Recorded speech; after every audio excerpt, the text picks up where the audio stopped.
இன்றைக்கி chilli chicken special. இதில் பார்த்தீங்கன்னா இஞ்சி, தேவையான அளவு உப்பு, தேவையான அளவு மிளகாப்பொடி, தேவையான அளவு மல்லி எல்லாம் சேர்த்து ஜிஞ்சரு, கார்ன்ஃப்ளவரு, 2 முட்டை, தயிர். இப்போ கொஞ்சம் நல்லா பரட்டி ஊற வச்சோம்னா தான் நல்லா இதாக இருக்கும். ஊற வச்சு ஒரு அரை மணி நேரம் ஊற வச்சோம்னா அதுக்கப்புறம் நல்லா வறுவல் வரும்.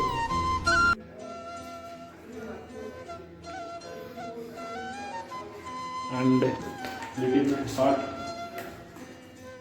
தமிழ்லே பேசலாம்.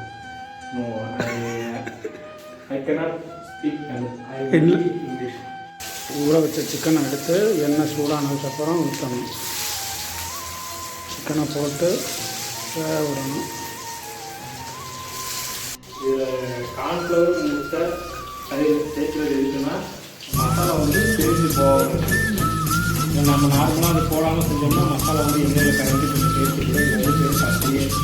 அதில் என்னென்னா இதில் முக்கியமான விஷயம் ஆர்டிஃபிஷியல் கலர் கலக்கக்கூடாது. சில்லி சிக்கன் பொறுத்தவரைக்கும் அது கலக்கிறதுனால நமக்கு ஹெல்த் இஷ்யூஸ் வரும்.